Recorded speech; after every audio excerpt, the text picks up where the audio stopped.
Welcome to back my YouTube channel. आप सब कैसे हो? उम्मीद करती हूँ आप सब बहुत अच्छे होंगे। देखिए, विंटर सीजन जाता जा रहा है तो बहुत सारी समस्याएं भी हमारे घर में आती है, जिनका समाधान हमें जरूर पता होना चाहिए। बहुत सारे काम के यूजफुल टिप आपको बताऊंगी जो आपकी लाइफ को आसान कर देंगे। हर घर में हर महिला इस तरह की रबड़ का जरूर इस्तेमाल करती है। जब हम कंटिन्यू यूज करते हैं तो देखिए ये कुछ इस तरीके से ढीले हो जाते हैं। जो इसका रबड़ होता है वो लगभग खत्म हो जाता है। ये देखिए, अब इसका जो लास्टिक है वो खत्म हो गया तो हम इसका यूज नहीं करते हैं क्योंकि ये बहुत ज्यादा ढीला हो जाता है, बाल वगैरह पे बिल्कुल नहीं लगता है। तो आपने क्या करना है, एकदम खोलते हुए पानी में इसे डाल देना है। तब तक रहने दीजिएगा जब तक ये पानी रूम टेम्परेचर पे नहीं आ जाए। पानी में से आप देख सकते हो भाप निकल रही है, बिल्कुल खोलते हुए पानी में इसे आपने डाल देना है। इससे क्या होगा, जो रबड़ है ना ये अच्छे से श्रिंक हो जाएगा।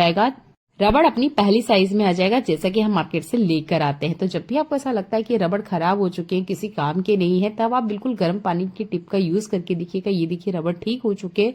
मेरे लिए तो बहुत फायदेमंद है। उम्मीद करती हूँ आपके लिए भी ये टिप बहुत ज्यादा फायदेमंद होगी। चलिए देखते हैं एक और कमाल का यूजफुल टिप। आप भी इस तरह की जार का इस्तेमाल करते होंगे कि आपको लगता है कि ये जार की जो धार होती है ये बहुत जल्दी गिर जाती है, या जो हम चटनी वगैरह या कुछ भी पीसते हैं वो ठीक से पीसता नहीं है। तो इसे कैसे हम ठीक करें, तो आप ले लीजिए ये चाय पत्ती। चाय बनने के बाद में जो हमारी चाय पत्ती बचती है ना, उसका इस्तेमाल किया है। इसमें थोड़ा सा अदरक है, कोई दिक्कत नहीं है, अगर है तो भी चलेगा। इसको शार्प करने के लिए ना हम यहाँ पर यूज करेंगे एल्यूमिनियम फॉइल पेपर का। चाय पत्ती का इस्तेमाल इसलिए किया है क्योंकि बहुत बार ना इसमें प्याज लहसुन की स्मेल रह जाती है। हम कितना ही क्लीन क्यों ना कर ले, पर जो स्मेल होती है वो जब हम कुछ मीठा पीसने की कोशिश करते हैं, कोई मीठी चटनी वगैरह या कुछ मीठा बनाने की कोशिश करते हैं, तो वो उन रेसिपी में भी जाती है। तो आप ना सबसे पहले यही टिप इस्तेमाल करें कि बची हुई चाय पत्ती एल्यूमिनियम फॉइल पेपर इसके अंदर डाल दीजिए, अच्छे से इसे चलाइएगा। आप देखोगे इसके अंदर की जितनी बैड स्मेल है वो तो रिमूव होती है चाय पत्ती की वजह से, पर ये जो एल्यूमिनियम फॉइल पेपर ये बहुत अच्छे से इसकी धार को लगा देता है। तो ये बहुत आसान तरीका है। अगर इसमें से कोई बैड स्मेल आ रही है या जो इसकी धार है वो गिर चुकी है, बिल्कुल भी ठीक से नहीं पीस रही है, बहुत बार हम इसमें गेहूं या चावल पीस लेते हैं जिसकी वजह से जो धार होती है वो गिर जाती है।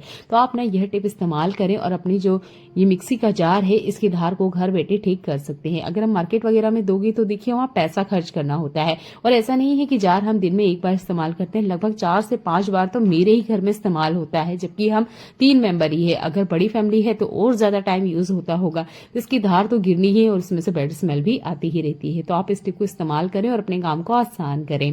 चलिए देखते हैं एक और काम का यूजफुल टिप। अभी सर्दियों का मौसम जा रहा है और मटर अभी आपको बहुत सस्ते दाम पे मिल रही होगी। आप ये मेरे पास जितनी मटर देख रही हो ना, ये मात्र 10 रुपए की है। इस तरीके से अभी के सीजन में आप काफी सारी मटर को खरीद के रख लीजिएगा, और इसे लॉन्ग टाइम तक कैसे स्टोर करके रखना है या घर बैठे फ्रोजन मटर कैसे बनाए, बहुत आसान सा स्टेप बताऊंगी, कोई भी कर सकता है, बहुत आसान है। तो देखिए, आपने पहले मटर छील लेना है, इसके बाद में पानी गर्म करना है और उसमें डालना है 2 चम्मच के आसपास चीनी। देखिए, डायरेक्ट भी हम मटर को स्टोर कर सकते हैं या ऐसे भी बॉईल कर सकते हैं, पर इससे क्या होता है ये बहुत ज्यादा ना फीका हो जाता है। ये जो उसका स्वाद होता है मुझे तो बिल्कुल समझ नहीं आता है, इसलिए मैं ना थोड़ी सी चीनी ऐड करती हूँ और उबलते हुए पानी में ये जो हमारे मटर है इसको मैं डाल दूंगी। अच्छे से 2 से 3 मिनट तक हमने इसे पकाना है, फिर चिल्ड वाटर में डाल देना है। ड्राई करने के बाद में आप इसे स्टोर कर सकते हो, पर हाँ चीनी जरूर ऐड करें, नहीं तो आप ऐसे ही स्टोर करने चाहोगे तो इसका बहुत ज्यादा स्वाद खराब हो जाता है। फिर कोई भी रेसिपी बनाइए ना तो मार्केट वाला जो स्वाद होता है वो नहीं होता है। बहुत बार यही शिकायत होती है कि जो हम घर पे बनाते हैं उसका स्वाद अलग है, या घर पे जो हम फ्रोजन मटर बनाते हैं उसका स्वाद क्यों अलग होता है और मार्केट वाले का अलग क्यों होता है, क्योंकि वो लोग चीनी ऐड करते हैं। चीनी ऐड करना बहुत जरूरी है, इसमें हल्का सा मीठापन होना चाहिए, नहीं तो ये बेस्वाद लगता है। गर्म पानी से निकालने के बाद इसे चिल्ड वाटर में डालिए, ठंडा कीजिए, अच्छे से इसे सुखाइए और आप इसे फ्रीजर में रख दीजिएगा। साल भर के लिए आप स्टोर कर सकते हो, बिल्कुल भी स्वाद नहीं बदलता है। क्योंकि हम अक्सर गर्मियों के मौसम में और सर्दियों के मौसम में मटर पनीर या पनीर से जुड़ी हुई सब्जियां मिस करते हैं, तब ना यही मटर हमको 100-150 रुपए पर केजी के भाव से मिलता है। शायद उससे भी ज्यादा इसका महंगा भाव होता होगा, पर उम्मीद करती हूँ यह टिप देखने के बाद अब भी आप इस टिप को जरूर यूज करोगे। ये अच्छे से बढ़िया से ठंडा हो जाएगा, अच्छे से सूख जाएगा, इसके बाद मैं इसे स्टोर करूंगी। पर हाँ, इस पे चिल्ड वाटर जरूर डालिएगा ताकि इसकी जो कुकिंग प्रोसेस है वो एकदम से रुक जाए।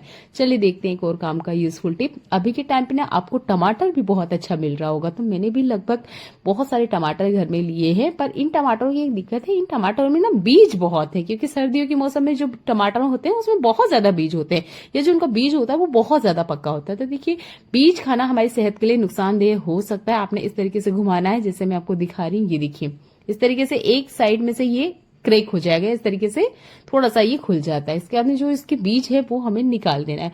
बहुत सारे लोगों को पथरी की दिक्कत होती है, बहुत सारे लोग कहते हैं ये हमारे पेट में आंतों में फंस जाता है, डॉक्टर भी ये चीज कहते हैं। तो कोशिश कीजिएगा सर्दियों के मौसम में जो टमाटर मिलते हैं इसके बीज को बिल्कुल भी खाने में इस्तेमाल नहीं करें। अगर आपको ज्यादा ही पथरी की दिक्कत होती है या घर में कोई ऐसा फैमिली मेंबर है जिनके ऑपरेशन भी हो चुके हैं पथरी से जुड़े हुए, तो प्लीज अपने घर में यूज किए जाने वाले टमाटर का बीज जरूर निकालें। अगर आप बीज नहीं निकालोगे तो देखिए ये प्रॉब्लम उनको बार बार होती है।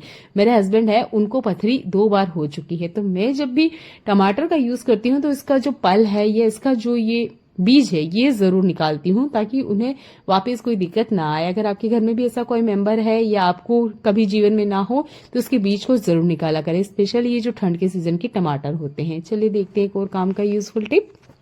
नींबू का रस निकाल लेने के बाद अक्सर हम इस नींबू का यूज नहीं करते हैं। आपने क्या करना है, लेना है 4 से 5 लौंग, इस तरीके से नींबू के अंदर लगा देना है और लेना है एक सेफ्टी पिन और इसमें कुछ इस तरीके से लगा देना है जैसे मैं आपको दिखा रही हूँ। नेक्स्ट टाइम जब भी नींबू बच जाए या बचे हुए नींबू का टुकड़ा आपको मिले तो उसमें लौंग डाल दीजिए और इस तरीके से एक सेफ्टी पिन या धागे वगैरह लगा दीजिए, क्योंकि अभी मौसम बदल गया है, बिल्कुल गर्मी आना स्टार्ट हो गई है। दिन भर गर्मी रहती है, सुबह शाम हल्की हल्की सी बस ठंडक महसूस होती है, पर इसी बीच में मक्खी मच्छर घर के अंदर आते हैं। उन्हें भगाने के लिए बेस्ट रेमेडी है गेट या दरवाजे पे अटकाइएगा। ये जो हमारी सेलो टेप होती है ना, ये हमारे बिगड़े काम ही ठीक नहीं करती है और भी बहुत सारे कामों में यूज होती है। जैसे कि मैं आपको यहाँ पे सेलो टेप के एक टुकड़े का यूज करके बता रही हूँ। जिस तरफ गम होता है उस तरफ से हमने इसको बेलन के ऊपर लगाना है। जैसे ये देखिए, अच्छे से बेलन के ऊपर चला दीजिएगा। अगर आपके पास इस तरह का टेप है तो भी इस्तेमाल कर सकते हैं, अगर डॉक्टर टेप है या कोई और टेप है तो वो भी इस्तेमाल कर सकते हैं। अच्छे से बेलन पे चला लीजिएगा, देखिए जैसे मैं आपको दिखा रही हूँ। इसके बाद में इसको यहाँ से कट कर दीजिएगा। अब मैं आपको इसका यूज बताऊंगी ना, जिसे देखने के बाद अब भी आप इसे करके देखोगे।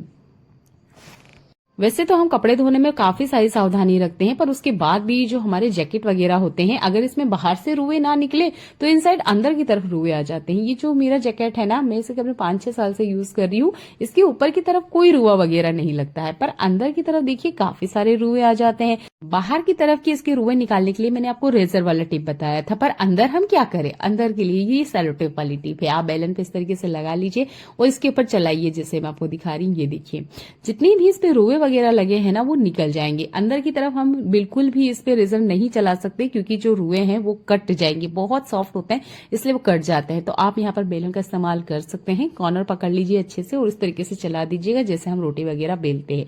जितने भी एक्स्ट्रा इसके ऊपर रुए वगैरह लगे हुए हैं वो निकल जाते हैं।